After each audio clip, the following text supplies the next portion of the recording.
Seven Wonders is one of the oldest two games in my collection, standing neck and neck with the Castle of Burgundy as one of the only two games that have been in my collection for 10 years. Hey, I'm Alex Radcliffe from Board Game Co. and today I'm reviewing Seven Wonders. This is the second edition. No gameplay changes from the first edition, just a new box, some new cards, some new stuff and things, plus compatibility with the newest expansions, which I will not be reviewing today. At some point in the future, I'll probably try to review the expansions as well, maybe in a bundled review, maybe separately. I don't know. We'll figure that out. This is Seven Wonders. Seven Wonders is a very old game from Antoine Bauza, very old is relative. In the board game hobby we are in now, a very old game, designed by Antoine Bauza from Repos Productions, and Seven Wonders is a drafting game across 3 rounds in which you're trying to build up your civilization and score points in as many ways as possible. The core gameplay structure is, again, across 3 rounds of play, you're going to be drafting cards from 3 different age decks, age 1, age 2, and age 3. In each round, you're going to have 7 cards per player, 1, 2, 3, 4, 5, 6, 7. Ideally, the way the game is structured is every card has a number on the bottom of it, showing which player count it's for. And so right now I have it set up for a 3 or 4 player game, which means we have 28 cards over there. 7 times 3, 7 times 4, which is 28 cards. All those cards would be distributed to all the players. So all the cards that are in the game are being distributed to all the players. From there, players are going to look at their hand and start making choices around the cards they have. And we'll go through the types of cards and the way this plays out, and we'll simulate the whole situation. But basically, you have a variety of cards of different colors. More specifically, Seven Wonders has 7 different colors of cards in the base game, 7 different colors that give you different things to focus on. Over here, we're going to have a basic resource. So a player might take one of these resources, they'll draft the card, and when everyone has chosen their own card, you'll reveal the card and you'll tuck this under your resources, in this case paying 1 money shown, and gaining access to these resources when you build cards. We'll show you why you need those and how this works shortly. You'll go ahead and pass it to the next player, and you'll take another 6 cards from the player to your right. 1, 2, 3, 4, 5, 6, and we now have 6 cards from the player to our right. We're passing to the left the first and third rounds, passing to our right the second round. Over here we have advanced resources. Advanced resources are one of the other types. We can go ahead and add this over here. There are going to be 4 basic resources and 3 advanced resources. We'll take another 5 cards over here, 1, 2, 3, 4, 5, and we'll go ahead and grab these. And now we have some other cards. Now over here, we can take a blue card over here. Blue cards are going to be worth points. We have 3 different blue cards we can take here, each of them giving you different pathways as far as the types of cards they will lead into. Whenever you see this symbol in the top right corner of your hand, you know that that card has a corresponding card in the age 2 deck, or the next age, I should say, in which you'll be able to play that card for free if you have this card. We haven't yet talked about what it means to pay the cost of a card, which we'll see shortly enough. But for example, if we take a look at this card over here, this card requires you have stone. Because of that, I think I'm going to go ahead and build that card over here. I have access to stone. In fact, I have access to 2 stone if I wanted it. So I'm going to go ahead and tuck this card over here, putting this under my board over there.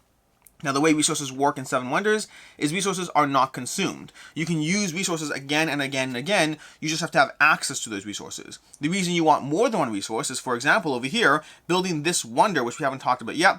Building this wonder will cost me 3 stone. Right now, I have access to 2 stone. So even though resources are never consumed, you do need multiple resources if you're going to build things that cost multiple of the same cost.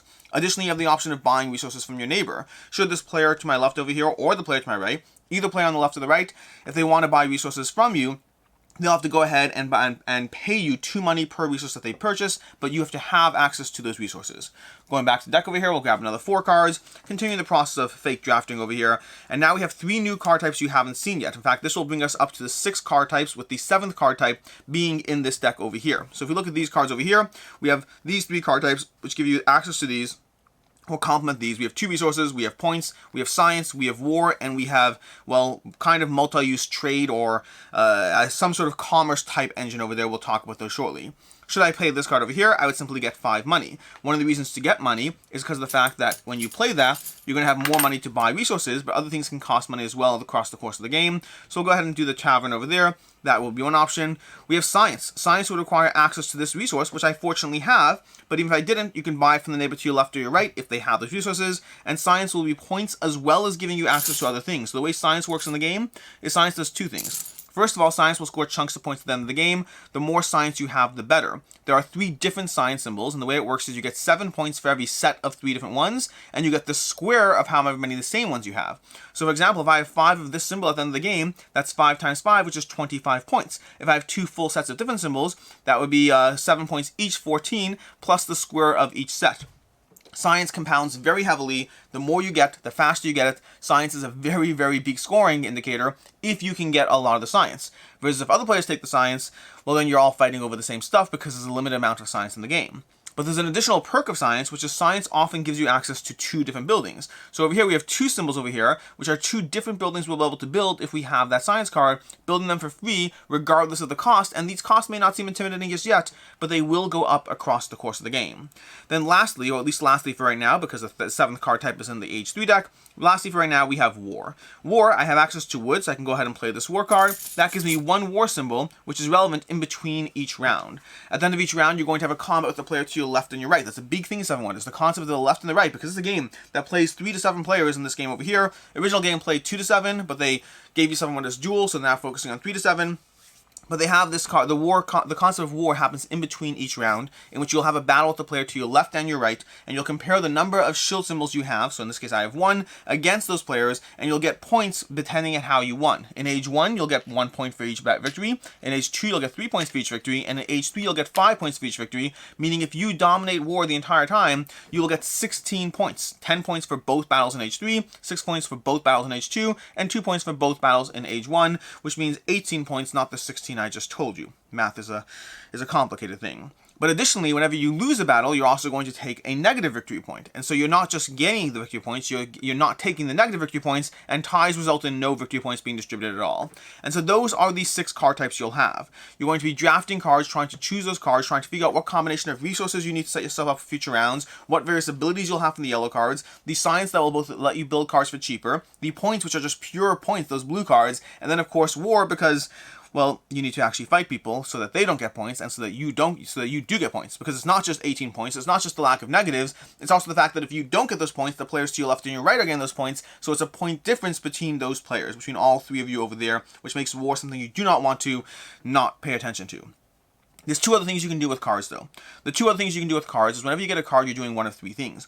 You're either playing that card, paying resources if you need to, alternatively you are going to be discarding that card for 3 coins, or lastly you can play a card to build a wonder. The way that works is your board, the specific board you have, this is 7 wonders after all, the specific board you have and the double-sided give you options for how you can build out your wonder. If I have 2 wood, and so let's say I only have 1 wood right now, but let's say I can go ahead and pay 2 money to the player on my right over there to buy their wood, I can go ahead and place a card face down underneath my wonder, and I now have access to those 3 points. As this builds up across the course of the game, I can get more and more points. Sometimes you'll have other things like various abilities. This one over here gives you money. There'll be different boards that give you different things, and they serve a few purposes. The first is they give you the thing that they need. The second is that they're going to go ahead and allow you to deny your opponent's cards. One of the fun things in this game is, let's say you're not going for a science strategy, but you don't want your opponents to get the science card. Your wonder board is a good opportunity to use a card that's not even helpful for you, but denies your opponent a good card for them, achieving both things at the same time, which can be very, very useful. You're going to go through all that in Age 1, doing all these things over here, and then you'll move to Age 2. In Age 2, and by the way, you have 7 cards, you only play 6, not all 7. The last card is discarded. In Age 2, you're going to draft more cards. Let's just go through some of these over here. You're going to have better resources that give you 2 resources at a time, which can be very helpful. You'll have more science, and this is what you can see over here. This science symbol over here, even though this costs 2 ore and 1 of that over there, you don't have to necessarily pay that because I have the apothecary. This shows that if I have the apothecary, I can go ahead and play this one for free, which makes it very useful because I have none of those symbols. So that's a great way of getting the dispensary into play. Again, that idea that cards will cascade, giving you multiple options as you play through them. We're going to have war giving you 2 symbols instead of 1 now, so that's improved. The point scoring, again, it's costing you more, costs are going up, but it gives you more points. And then anything else we have over here, we have more war, more science, we have more of the yellow cards, which will give you different benefits. This one will give you 1 coin right away when you play it for each brown card that you have, each basic resource you have, and the player to your left and your right. And then anything else. This is a form which gives you options, gives you access to those 3 advanced resources every single round. We have the same thing with the gray card. This gives you access to any basic resource every single round, and that's going to be the cards we have in Age 2. When we finally advance to Age 3, we're going to add a new card type, which are guilds. You can have more of the basic cards over here, higher points, more combat symbols, again, all of that continuing to escalate. You have higher point scoring, more of the yellow cards, giving you more abilities there. And then lastly, the new card card type that's introduced is going to be the guilds. The guilds over here, which you are not going to add all of them into the game. You're going to add a variable number depending on the player count. These are another point scoring things that have high costs, but they give you a chunk of points for extra things. You can get 1 point for every green card played by the player to your left and your right. That can be huge if they're going for science. You can do the same with blue cards. With gray cards, 2 points per gray card. If your players have a bunch of gray cards, that can easily be 8 to 10 points in a single card in a game that goes anywhere from 40 to 70 points. A 10-point swing can be absolutely huge. Same thing with brown cards. 7 points if you built your pyramid. We have one if you built your wonder. We have 1 point for every yellow card, a point for sets of cards. If you get a point for every one of those cards over there, points for every stage of the wonder built by you and others. These guilds give you more ways to score points. They cost you a lot in terms of the resources required to build them, but they can be additional large chunks of points if you gather them. And that basically is 7 wonders. Draft cards, prepare for your civilization, try to anticipate what you need as well as what your opponents need, go through that cycle, and then try to basically, across 3 rounds of play, across roughly half an hour of game time, win and dominate your opponents. So, let's talk about the game. Ease of play. This is a very easy game to learn. The biggest thing you're going to have is symbols, and the game does, especially the second edition. The second edition did a phenomenal job of giving you solid players that all the players can use to reference those symbols, because the game is very easy in terms of its core structure. Core structure is 3 rounds of play, draft 7 cards, you pick 1 card at a time, play those cards at a time, use it for 3 things, go until you have 1 card left, discard the last card, have a battle, start again, do that 3 times. That's the core concept of the game. It takes you 2 minutes to teach the gameplay loop. Where the game gets a little more interesting is all the various cards you have. You have 7 different cards, each is a different type, each is different ways that they do it. The symbols are a little bit confusing at first until you get the hang of them. Science can be a bit overwhelming in terms of the way it's scoring and all those things. It all adds together to a bunch of symbols and things you have to learn at once. The players do make that very easy, but overall I find this to be an accessible game that plays at a variety of player counts, plays well at all player counts. I've enjoyed this game anywhere from 3 to 7 players. I've played it at most player counts and enjoyed it at all of them.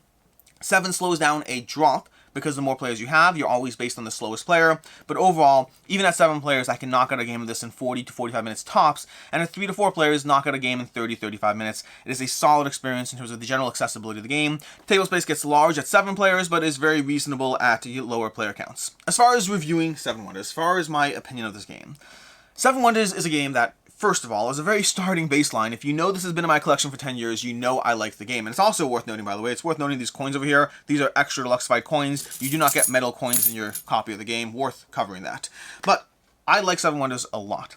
I like this game a lot. I've had it for a very long time. It's survived so many different culls in my collection in so many different ways, and it's because of the fact that this game is both rewarding in what it's doing, accessible in what it's doing. I find this game plays well at both new players to the hobby, while still being enjoyable for those who have been in the hobby. Well, I mean, I've been in the hobby for 10, 11 years now, and I love this game every single time I play it. It is intensely rewarding to drop in, and it's intensely rewarding to engage, to go through that cycle, to build out your wonders every single time.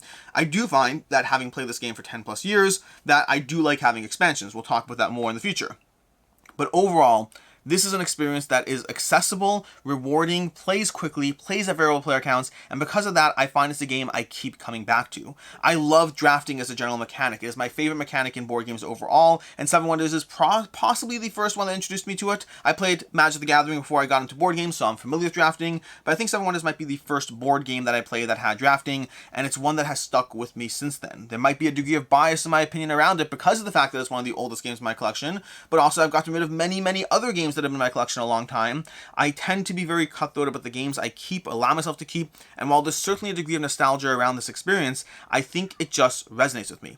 I think it's accessible. I think it's easy to play. I think it's easy to teach new players. I think it's easy to loop people in. It is easy for me to try new strategies. Even 10 years down the road, it's easy for me to try new things or try new approaches when playing with new players so that they're not overwhelmed. It's easy to have the variability of the different wonder boards you have and the way you can engage with those, having different experiences just based on the wonder board or even just the side of the wonder board, to try to build out and pursue different pathways, to try to go for more military, a military science hybrid, points in military. There's all these different ways you can combine things, trying to survive on fewer resources, but perhaps getting more marketplace cards or discarding more cards. There's many strategies you can pursue, even in the base game, and it's all so quick and accessible. I get the feeling of building up my empire, abstracted to be very clear, but still I get that feeling of I'm building various monuments, I'm improving my mines, I'm building up my military, I have my researchers and my science all in their laboratories developing the cure for, I don't know, whatever, metal, finding metal, alchemy, whatever it is. You're having fun going through the system.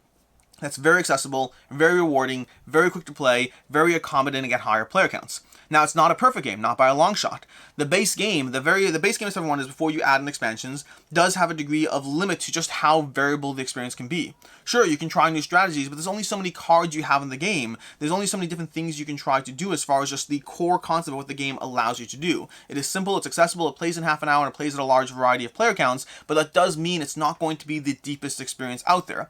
It is deep enough to be rewarding in terms of what it's doing, while not being the deepest experience I've played, not even close to it. To me, this is a filler game. It is an end of the night game. It is a gateway game. It is a good to teach to new players, and it's great for when you have 7 people and you don't know what else to play, and you're done with whatever party game that you wanted to. So I find this is very accommodating, very flexible, very good for many situations, while still not being the game that I tend to go to as my first pick. It has not been my first pick for a very long time, but it is often, very often, my second pick in very, very many situations.